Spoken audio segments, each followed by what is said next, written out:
Hi అండి. అందరూ ఎలా ఉన్నారు? Welcome back to my channel MMTV life style.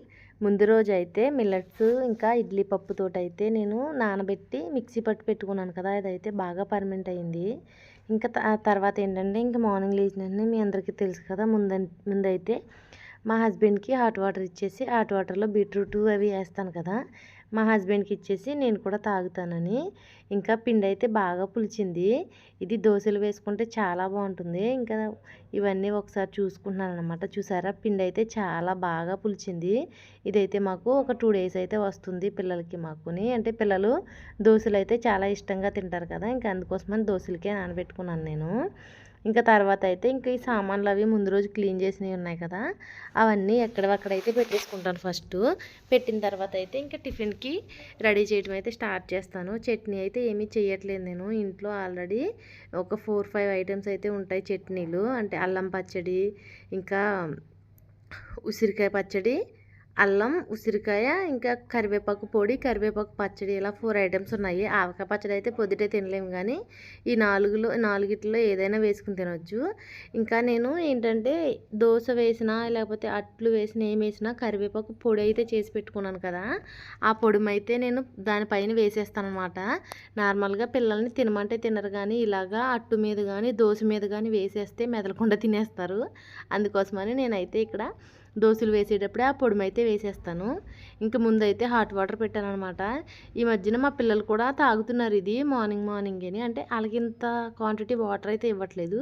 కొంచెం వాటర్ అయితే తగ్గించే ఇస్తున్నాను. హాఫ్ గ్లాస్ ఇచ్చి దాంట్లో ఐస్ క్యూబ్స్ టైప్ పెట్టాననమాట. అవి 2 డేస్ గానీ, 3 డేస్ గానీ వేసి ఇస్తున్నాను. మాకైతే కొంచెం క్వాంటిటీ ఎక్కువే వేసేసుకొని తాగుతున్నాం మేమైతేని. ఇదైతే నాకు నచ్చింది. పొద్దుటే టీ తాగే అలవాటు ఉన్నవాళ్ళు ఇలా ట్రై చేయండి. ఇంకా టీ కూడా గుర్తు రావట్లేదు ఇలా తాగటం వల్ల. ఇంకా అందుకోసం అని చెప్పేసి ఇంక ఫస్ట్ అయితే తాగేసాము. ఇంక ఈలోపు అయితే వీళ్ళు బ్రష్లు అవి చేసి వచ్చేస్తారు. ఇంక వాళ్ళ కోసం టిఫిన్ అయితే వేయటం స్టార్ట్ చేయాలి.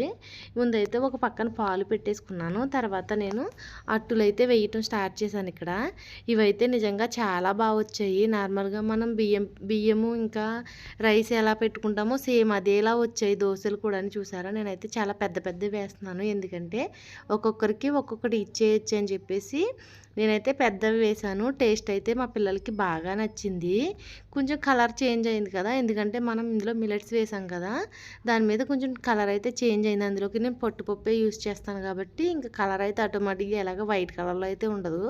ఇంక దీనిపైన అయితే పిల్లలకి ఇచ్చేటప్పుడు ఫస్టు కొంచెం నెయ్యి ఇంకా కరివేపాకు పొడి వేస్తున్నాను నేను. కరివేపాకు పొడి ఎక్కువగా వేయట్లేదు. అంటే మరీ ఎక్కువైతే వాళ్ళు పచ్చడితో తినేటప్పుడు కొంచెం స్పైసీ అనిపిస్తుంది. పొద్దుటే స్పైసీ తినలేరు కాబట్టి నేనైతే కొంచెం స్పైస్ తక్కువే వేశాను. ఇదిగో ఒకళ్ళ తర్వాత ఒకళ్ళకైతే వేసి ఇచ్చేస్తున్నాను అనమాట. ఇంక వేసి కొద్దీ వేయాలనిపిస్తుంది. అసలు ఎన్ని వేస్తున్నా కానీ చాలా బాగా వస్తున్నాయి చూడండి. అసలు ఒక్క గరిటె వేసి దాంట్లో సగం వేస్తున్నాను అంతే. ఇంత పెద్ద అట్టు అయితే వచ్చేస్తుంది. ఇంకా నాకు మా హస్బెండ్కి అయితే ఆనియన్స్ కూడా వేసుకుంటాము. పిల్లలకి ఏంటంటే పెసరట్టు మీద ఆనియన్స్ అయితే నచ్చుతుంది. ఇలాంటి అట్ల మీదకి ఆనియన్స్ నచ్చదు. కానీ ఇలా పొడి వేస్తే తింటారు. ఇంకా టిఫిన్ అయ్యి తినేసిన తర్వాత ఇంక నేనైతే పాలు పెట్టాను కదా! నేనైతే టీ పెట్టుకున్నాను. వీళ్ళ ముగ్గురికి అయితే పాలు ఇస్తున్నాను. ఈలోపు అయితే వాళ్ళ డాడీ వర్క్ ఇచ్చారని వర్క్ రాసుకుంటున్నారనమాట. ఇంకా నేను టీ తాగేసి వంట పని అయితే స్టార్ట్ చేస్తాను. ఇంకా మా హస్బెండ్ అయితే బయటికి వెళ్ళిపోయారు. ఇంట్లో ఎండు రొయ్యలు ఉన్నాయా అని అడిగితే ఉన్నాయని చెప్పాను. అయితే మొన్న సండే మార్కెట్కి వెళ్ళినప్పుడు మునక్కాడలు తెచ్చాం కదా! ఎండు రొయ్యలు మునక్కాడ వండమని చెప్పారనమాట. ఈ కర్రీ అయితే నాకు మా హస్బెండ్కి పిల్లలు కూడా చాలా ఇష్టంగా తింటారు. చాలా సింపుల్గా కూడా చేస్తాను నేను ఇది. ఆల్రెడీ షార్ట్ వీడియో కూడా పెట్టాను. ఒకసారి చూడండి. ఇంక ఫుల్ వీడియోలో అయితే బాగా ఎక్స్ప్లెయిన్ చేయొచ్చు కదా అని చెప్పేసి ఇంక నేను ఇప్పుడైతే ఎక్స్ప్లెయిన్ చేస్తున్నాను. ముందైతే నేను నార్మల్గా ఎండు రొయ్యలు ఆనియన్స్ ఫ్రై అయ్యాకే ఫ్రై చేసేదాన్ని. కానీ పిల్లలు అలా అయితే తినటానికి ఇష్టపడట్లేదు. దానికోసమని ముందైతే ఎండు రొయ్యల్లో కొంచెం సాల్ట్ వేసేసి ఆ రొయ్యల్ని బాగా ఫ్రై చేసేసాను అనమాట. ఫ్రై చేసిన తర్వాత అప్పుడు దీంట్లో ఆనియన్స్, పచ్చిమిర్చి వేసాను. ఇలా వేయటం వల్ల ఎండు రొయ్యలు ముందే ఫ్రై అయిపోతాయి కాబట్టి ఇవి నీటిలో ఉడికినా కానీ అంటే కర్రీలో వాటర్ వేసిన తర్వాత ఉడికినా కానీ ఆ టేస్ట్ పోవట్లేదు. ఇంకా దానికోసం అని చెప్పేసి ముందుగా ఎండు రొయ్యలు వేపేసి తర్వాత అందులో ఆనియన్స్, పచ్చిమిర్చి, ఇంకా పసుపు, సాల్ట్ వేసి అవి అయితే బాగా మగ్గనిచ్చాను. మగ్గిపోయిన తర్వాత అయితే దాంట్లో 2 టమాటాలు కట్ చేసినవి ఉన్నాయి కదా, ఆ టమాటాలు కూడా వేసేసి ఆ టమాటా కూడా కొంచెం సాఫ్ట్గా మగ్గేదాకా ఉంచాలి. దాంట్లోనే ఒక 2 స్పూన్లు, అంటే చిన్న స్పూన్తో 2 స్పూన్లు, పెద్దదైతే 1 స్పూన్ సరిపోతుంది, అల్లం వెల్లుల్లి పేస్ట్ అయితే వేశాను. నేను అందులోనే బిర్యానీ సరుకులు అన్నీ వేసి పట్టుకుంటాను, అందుకోసం అని చెప్పేసి మళ్ళీ సెపరేట్గా దాంట్లో మసాలా వేయాల్సినంత అవసరం ఉండదు. దానికోసమని నేను అల్లం వెల్లుల్లిలోనే బిర్యానీ సరుకులు అన్నీ వేసి పట్టేసుకుంటాను అనమాట. వేసి టమాటా కూడా మగ్గిపోయిన తర్వాత అప్పుడు దాంట్లోనే కొంచెం కరివేపాకు వేసి ఇంకాస్త సాల్ట్, మునక్కాళ్ళు కూడా వేసేసి దీన్ని మన రుచికి సరిపడా కారం వేసుకోండి. వెజ్ ఐటమ్స్ ఏదైనా వండితే, నాన్ వెజ్ లేండి కానీ ఎండు రొయ్యలు కదా, కొంచెం స్పైస్ తక్కువ ఉంటేనే కర్రీ బాగుంటుంది. మరీ స్పైస్ ఎక్కువైతే తినలేము. ఒక్క చేపల కూరలోనే ఎంత స్పైస్ ఉన్నా తినాలనిపిస్తుంది, కానీ ఏ కర్రీ అయినా సరే స్పైసీ ఎక్కువ ఉంటే ఏంటో తెలీదు, తినబుద్ధి వేయదు. ఇంకా మునక్కాళ్ళు ఇంకా కారం కూడా వేసేసాను కదా, ఇప్పుడు దీన్ని బాగా మగ్గనిచ్చి తర్వాత 1 గ్లాస్ లేదా 2 గ్లాసులు వాటర్ పోసేసుకుని సిమ్లో పెట్టి ఉడకనివ్వాలి. దీన్ని హై ఫ్లేమ్లో మాత్రం ఉడకనివ్వకండి, ఎందుకంటే మునక్కాడ ఉడకడానికి టైం పడుతుంది. అదే సిమ్లో పెట్టామంటే కనుక మనకి కర్రీ టేస్ట్ బాగుంటుంది, మునక్కాడ కూడా చాలా సాఫ్ట్గా కుక్ అవుతుంది సిమ్లో పెట్టడం వల్ల. నార్మల్గా ఏంటంటే మనం కొంచెం ఎర్లీగానే కుక్ చేసుకుంటాం కాబట్టి పెద్ద ప్రాబ్లం ఏమి ఉండదు. ఇంకో చూసారా, ఇలా కుక్ అయిపోయిన తర్వాత అయితే కొంచెం కొత్తిమీర వేసుకుని గ్యాస్ ఆఫ్ చేయడమే. ఇంకా తర్వాత ఏంటంటే ఇంట్లో పాలకూర ఉంది, మా పిల్లలు ఎక్కడో వీడియో చూసారంట. అంటే నేను తోటకూరతోటి అయ్యి వేస్తాను, కానీ పాలకూర అనేటప్పుడు కొంచెం వాటర్ వచ్చేస్తుందని దీంతో ఎప్పుడు ట్రై చేయలేదు. పిల్లలు వీడియో చూసారని అడిగారు, నేను ఇంకా ట్రై చేశాను అనమాట. పాలకూర ఆమ్లెట్ అయితే వేస్తున్నాను. స్పినాచ్ ఆమ్లెట్ వేయి మమ్మీ అని అడిగారు, ఏంట్రా అని అడిగితే అప్పుడు అలా చూపించారనమాట. ఇంకైతే వేయటం స్టార్ట్ చేశాను నేను. ఆయిల్ వేసి ఆయిల్లో పాలకూరని బాగా చిన్నగా కట్ చేసి ఆ పాలకూర వేసేసి దాంట్లోనే కొంచెం సాల్ట్ వేసి ఆ పాలకూర అయితే బాగా మెత్తగా మగ్గిపోయేదాకా ఉంచాను. తర్వాత దీంట్లోనే ఒక 3 ఎగ్స్ అయితే పగలగొట్టుకుని దాంట్లో ఉప్పు, కారం, ఇంకా కొంచెం అల్లం వెల్లుల్లి పేస్ట్ వేసేసి అప్పుడు ఆ ఎగ్ను కూడా దీని పైన వేసేసాను. వేసిన తర్వాత అయితే చూడండి, పాలకూర అయితే నేను చాలా వేసాను కానీ కొంచెం అయిపోయింది. ఆమ్లెట్ అయితే చాలా బాగుంది. ఇంకా భోంచేసిన తర్వాత అయితే ఏదో ఒకటి తింటారు కదా పిల్లలు, అందుకోసం అని చెప్పేసి కాస్త గ్యాప్ ఇచ్చి ఒక 1/2 అవర్ గ్యాప్ ఇచ్చి వాటర్ మెలన్ అయితే కట్ చేసి పెట్టాను. ఈలోపు అయితే ఈవినింగ్ అయిపోయింది. మా హస్బెండ్ 4 కల్లా వస్తూ పక్కన గేదె నెయ్యి అమ్ముతున్నారంట, ఇంక తీసుకొచ్చారనమాట. ఒక పావు కేజీ 1000 రూపీస్ అంట. ఈ పావు కేజీ 250 రూపీస్ అయ్యింది. ఇంకా పిల్లలు సున్నుండలు అంటే చాలా ఇష్టంగా తింటారు, అందులోకి చాలా రోజులు అయిపోయింది చేసి అని చెప్పేసి ఇంక నేనైతే సున్నుండలు చేస్తున్నాను. ఇంక నెయ్యినేమి వేడి చేయలేదు, వేడి చేయకుండానే కలిపేస్తున్నాను.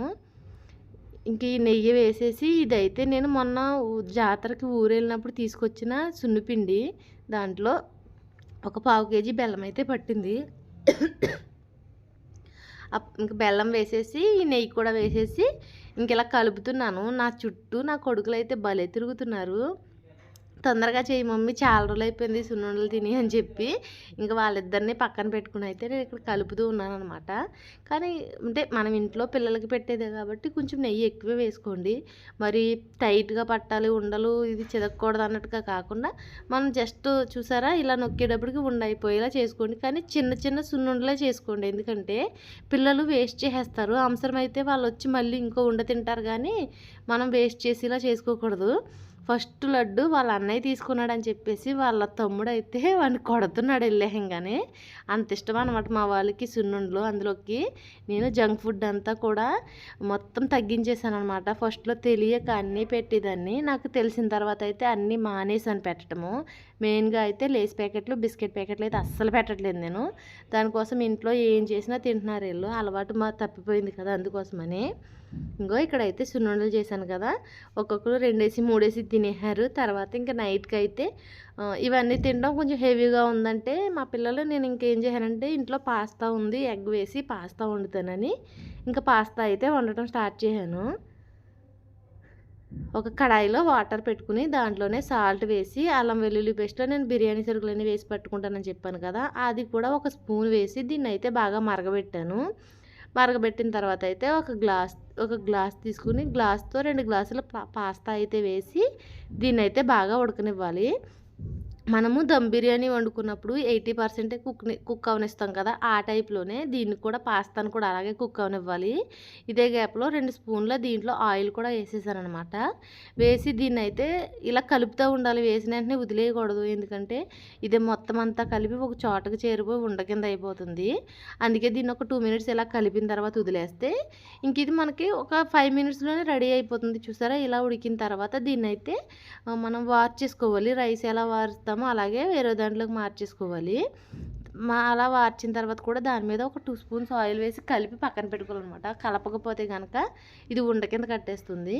ఇంకా తర్వాత ఏంటంటే ఒక కడాయి పెట్టుకుని దాంట్లో ఆయిల్ వేసి ఒక 4 లేదా 5 ఎగ్స్ అయితే పగలగొట్టుకుని వేసుకున్నాను. ఈ ఎగ్ ఏంటంటే మరీ మిక్స్ అయిపోయేలా కాకుండా కొంచెం ముక్కలు కనిపించేలా అయితే చేస్తున్నాను. మార్నింగ్ చేసింది రైస్ అయితే ఉంది కొంచెం గుప్పుడు, అది కూడా నేను ఈ పాస్తా మీద వేసేసాను అనమాట, వేడెక్కుతుందని. ఇంకో ఎగ్ అయితే ముందు ఫ్రై చేసుకుందాము. ఎగ్ ఫ్రై చేసిన తర్వాత ఇంకా కర్మ ఐటమ్స్ అన్నీ వేద్దాము. ఎందుకంటే నూడిల్స్ అయితే డైరెక్ట్గా ఈ ఎగ్లోనే ఐటమ్స్ అన్నీ యాడ్ చేయొచ్చు, కానీ పాస్తాకి ఏంటంటే టమాటా ఉంటుంది కదా, టమాటా బాగా మగ్గాలి. అందుకోసం అని చెప్పేసి ఈ ఎగ్ బాగా ఫ్రై అయిన తర్వాత ఎగ్ని వేరే ప్లేట్లోకి తీసేసుకుండి అప్పుడు మనం కర్మ ప్రాసెస్ స్టార్ట్ చేయాలి. ఇంక ఈ ఎగ్లో అయితే కొంచెం సాల్ట్ ఇంకా చికెన్ మసాలా యాడ్ చేశాను నేను. వేసేసి దీన్ని కొంచెం కలర్ చేంజ్ అవుతుంది అనిపించుకుంటే వేరే ప్లేట్లోకి అయితే తీసేసి అప్పుడు 1 బై 1 అయితే చేస్తాను. నేను ఇందాక పాస్తా బాయిల్ చేశాను కదా, అది పాస్తా కంటే ముందు ఒక బంగాళదుంప అయితే చిన్నగా ముక్కలు కట్ చేసి వేసి ఆ బంగాళదుంప ఉడకకి మాత్రమే పాస్తా వేసి కుక్ చేయాలి. నేను ఆలు వేయటం మర్చిపోయాను. ఇంకా దానికోసం అని చెప్పేసి ముందు ఎగ్ అయితే ఫ్రై చేసేసి పక్కకి తీసేస్తున్నాను కదా, అదే కడాయిలో ఇప్పుడు పొటాటో కూడా వేస్తాను అనమాట. పొటాటో వేసుకోవాలి, వేసుకుంటేనే బాగుంటుంది. ఇంకా దీంట్లోనే ఇంకాస్త ఆయిల్ వేసి, ఈ ఐటమ్స్కి ఆయిల్ ఎక్కువ పడుతుంది, రెగ్యులర్గా తినం కాబట్టి పర్వాలేదు ఎప్పుడో కానీ. ఇంకా అందుకోసమని అయితే నేను చేస్తున్నాను అనమాట. ఇప్పుడు ముందైతే ఆయిల్ వేసి దాంట్లోనే కరివేపాకు వేసాను. ఈ కరివేపాకు వేసిన తర్వాత అందులోనే మళ్ళీ పచ్చిమిర్చి ఆనియన్ వేసి దీన్ని కాసేపు ఫ్రై చేసుకోవాలి. ఆల్రెడీ మనం పాస్తాలో కొంచెం సాల్ట్ వేసాం కాబట్టి ఇవన్నీ చేసేటప్పుడు కొంచెం సాల్ట్ అయితే చూసి వేసుకోండి, లేకపోతే సాల్ట్ ఎక్కువైపోతుంది. కాస్త సాల్ట్ కూడా వేసేసి దీన్ని అయితే బాగా ఫ్రై చేసుకుంటున్నాను. ఇది ఫ్రై అయిన తర్వాత అయితే దీంట్లో ఇంకా టమాటా ఆలు ఉన్నాయి కదా, అవి కూడా వేసేస్తాను. ఇప్పుడు టమాటా వేసేసి ఆలు కూడా వేసేస్తే ఇవి సిమ్లో పెట్టేసి బాగా సాఫ్ట్గా కుక్ అయ్యేలా ఉంచితే మనకి ఆలు కూడా కుక్ అయిపోతుంది అనమాట. ఒక 5 మినిట్స్ సిమ్లో పెట్టేసి వదిలేసామంటే టమాటాతో పాటు ఆలు కూడా కుక్ అవుతుంది. అందులోకి ఆలు పెద్ద పెద్ద పీసెస్ ఏమి కట్ చేయలేదు కదా. ఇంకా మూత పెట్టి అయితే ఒక 5 మినిట్స్ మగ్గనిచ్చేద్దాం. చూసారా, ఇదైతే మగ్గిపోయింది. ఇంకా దీంట్లో అయితే ఇప్పుడు మనం ముందుగా ఫ్రై చేసి పెట్టుకుని ఎగ్ వేసేసి ఒక 2 మినిట్స్ మిక్స్ చేస్తే ఆ మసాలా ఫ్లేవర్ అంతా కూడా ఎగ్కి కూడా పట్టేస్తుంది. ఇంక ఈ ఎగ్ కూడా పట్టేసింది కాబట్టి ఇంకా ఇందులోని కాస్త మసాలా మనం ఏమన్నా స్పైసెస్ యాడ్ చేయాలనుకుంటే కనుక ఇప్పుడే వేసేసుకోవాలి. కొంచెం అల్లం వెల్లుల్లి పేస్టు ఇంకా వేయాలనుకుంటే, పిల్లలు స్పైసీ తినగలరు అనుకుంటే మాత్రం కొంచెం కారం కూడా వేసుకోండి. నేనైతే తక్కువే వేస్తున్నాను. ఇంకా కారం కూడా వేసేసి దీన్ని అయితే ఇంకాసేపు మళ్ళీ ఫ్రై చేయాలి. ఎందుకంటే అల్లం వెల్లుల్లి పేస్ట్ వేసాం కదా, ఆ పేస్ట్ కొంచెం పచ్చివాసన పోయేదాకా కూడా ఫ్రై చేసుకోవాలి. ఇది స్టీల్ గిన్నెలు అయితే నేను డీమార్ట్లో తీసుకున్నాను. అప్పటి నుంచి వీటిలోనే చేస్తున్నాను కదా. ఈ స్టీల్ గిన్నెల్లో చేసేటప్పుడు ఏంటంటే ఆయిల్ కనుక తక్కువ అయితే ఖచ్చితంగా అడుగుని ఇలా మాడుతూ ఉంటుందన్నమాట. ఇంకా తర్వాత అయితే ఈ పాస్తా అయితే దీంట్లో యాడ్ చేసేద్దాము. నేను చెప్పాను కదా కొంచెం రైస్ ఉంది మార్నింగ్ది, దాన్ని ఏం పాడేస్తామని చెప్పేసి ఆ పాస్తా వేడిగా ఉన్నప్పుడే దాని మీద వేసేసానని. ఇంకా రైసు ఈ పాస్తా రెండు కూడా ఇందులో వేసేసి ఈ మసాలాతో పాటు దీన్ని బాగా కలిసేలాగా అయితే మిక్స్ చేసుకోవాలి. ఇదైతే కొంచెం టైమే పడుతుంది, ఎందుకంటే గిన్నె చిన్నది అయిపోయింది కదా, కొంచెం పెద్దది తీసుకోండి. నేనైతే ఇంక మళ్ళీ వేరే గిన్నె ఏం కలుపుతాంలే అన్నట్టుగా దీంట్లోనే చేసేస్తున్నాను. ఇదంతా కలిపేసిన తర్వాత సాల్ట్ చెక్ చేసేసుకోండి. మనం ఇంకా వడ్డించుకుని తింటే మన పాస్తా అయితే రెడీ అయిపోయింది. చూసారా? ఓకేనా? Bye friends. నా వీడియో నచ్చితే please like, share and subscribe. Bye bye.